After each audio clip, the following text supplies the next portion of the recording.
the thing that motivates me to do everything is just rage. It's just fury at the world. And it is like literally a somatic feeling of fury.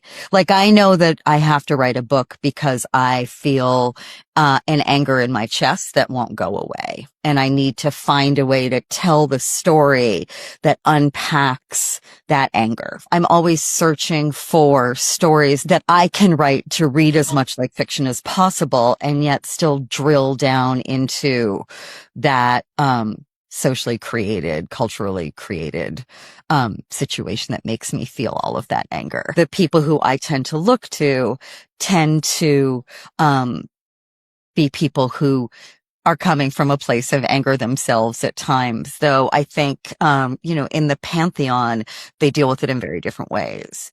My mentor in graduate school and beyond, was a woman named Ellen Willis, who is a radical feminist, who was the first rock critic at the New Yorker.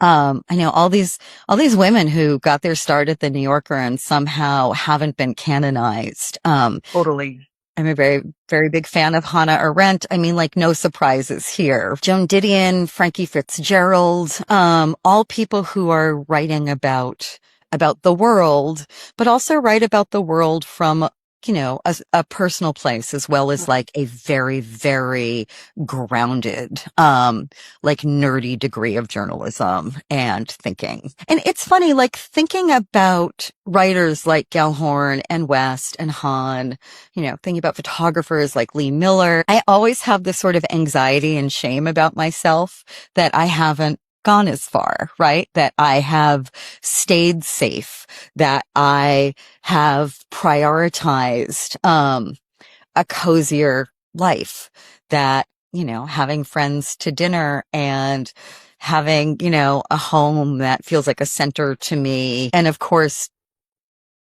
being a parent in a different way than some of those people were if they chose to be parents. I admire all of their work, and yet I wish I could relate to them more as people. Some of that might be because they didn't feel as angry as I do at the United States. And I do wonder if I had a different sort of confidence in where we come from, if I would have set out to discover other injustices, but I've just found that there are plenty to write about here.